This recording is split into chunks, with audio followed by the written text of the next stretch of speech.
Une chose que les gens ne savent pas, c'est que, tu sais, on parle beaucoup de la cohérence cardiaque, mais la cohérence cardiaque, le cerveau ne semble être capable de pouvoir la générer que vers 20 ans.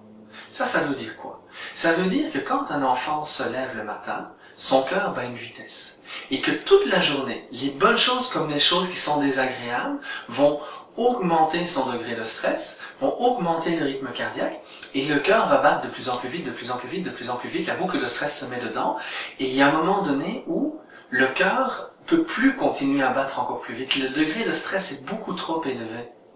Et la crise est nécessaire parce que quand on est enfant, et même encore quand on est un adolescent, les seules manières faciles pour redescendre le rythme cardiaque, c'est de faire une crise et de pleurer, ou c'est de faire dodo. Donc la crise, qui est physiologiquement nécessaire pour l'équilibre biologique du corps, de la personne, peut ressembler aussi à une crise, qui ressemble à une crise existentielle. Alors, ce que j'aurais envie de dire, c'est ce qui est important, c'est l'écoute. L'enfant ne fait pas des crises pour le plaisir. Oui, comme je le disais tantôt, il y a des caprices. Pour ça, je le disais en premier. Mais même un caprice, bien souvent, ça cache quelque chose. Ça cache un détail, ça cache un message. Et notre talent en tant que parent, en tant que psy, en tant qu'enseignant, en tant que médecin, fait de nous des personnes qui éventuellement vont pouvoir arriver à poser des questions, à regarder à quoi s'intéresse l'enfant. Et parfois, par exemple, un des cas les plus intéressants, c'est de regarder qu'est-ce que mon jeune de 13-14 ans regarde. Parce que bien souvent, à ce moment-là, c'est le moment où le jeune commence à s'ouvrir au monde. C'est le moment où il a besoin d'apprendre une structure qui va l'aider à franchir les différentes étapes pour pouvoir se réaliser. C'est là où le père est plus important, autant la maman est très importante les premières années de la vie de l'enfant, autant l'énergie du père est très importante pendant l'adolescence, parce que c'est l'énergie de la structure. Et à partir de ce moment-là, c'est que ce que l'enfant va regarder, ça va parler certaines choses. Un exemple que j'aime beaucoup prendre, moi, qu'est-ce qui m'a vraiment amené à prendre conscience de ce que je voulais faire, c'est une télésérie qui s'appelait Pause Café, qui racontait l'histoire d'une travailleuse sociale dans les écoles qui prenait justement ce temps d'écoute auprès des jeunes pour les aider à ce qu'ils développent les comportements attendus à l'intérieur de l'école. Un autre film qui, moi, m'avait beaucoup touché, c'est Footloose, où Kevin Bacon va utiliser la connaissance, va utiliser la sagesse en comparaison avec son amoureuse, qui, elle, confronte et se révolte beaucoup plus vis-à-vis de son père, mais va utiliser la connaissance pour pouvoir arriver à franchir les étapes ou amener une modification de comportement à l'intérieur du village. Il y avait, pour moi, de nouveau, dans l'exemple que j'aime beaucoup, des chansons de Jean-Jacques Goldman, où Goldman, par exemple, dans la chanson Envole-moi, il parlait, j'irai chercher des diplômes pour pouvoir faire autre chose que de faire de la casse. Et oui, la révolte de l'adolescence, ça fait partie de l'adolescence.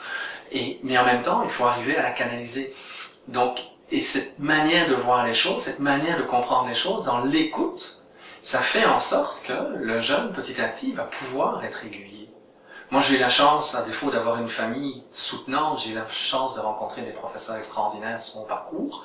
Et ce sont ces personnes-là qui, à travers leur intégrité, m'a permis de construire. J'ai eu des opportunités aussi dans les écoles de faire des mouvements caritatifs et autres. Et au fur et à mesure que je me réalisais là-dedans, je n'avais pas le goût de faire des bêtises. J'avais juste le goût de faire le bien.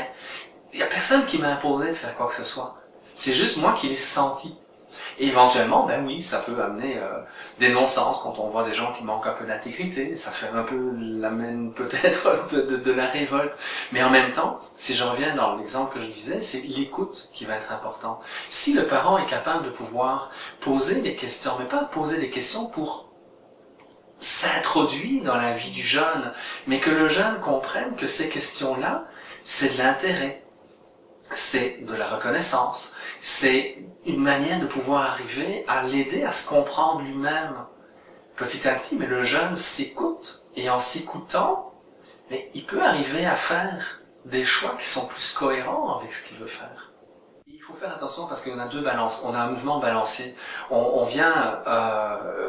Il y avait des éducations qui étaient extrêmement rigides il y a quelques années, où le jeune finalement était parfois oppressé par une autorité avec des abus de pouvoir, où on dirait que maintenant on est dans une situation où il y a un tout faire, tout laisser, c'est le mode de l'enfant roi qui est devenu un parent roi avec des enfants empereurs, où finalement l'enfant n'est responsable de rien.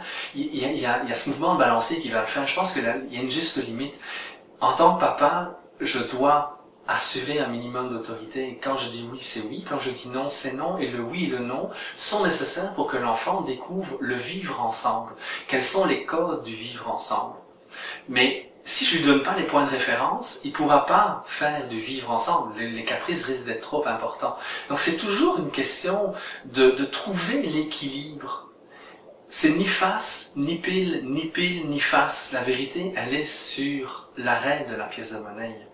C'est la définition que certains vont définir comme le yin et le yang, l'intégration des deux. Moi, j'y vois l'intégration des deux hémisphères du cerveau aussi. On a besoin de nos deux hémisphères. Tu sais, souvent, on associe l'hémisphère droit à toute la créativité, à toute l'exploration de l'affectivité, et à l'hémisphère gauche, tout ce qui est rigide, efficacité, froideur éventuellement.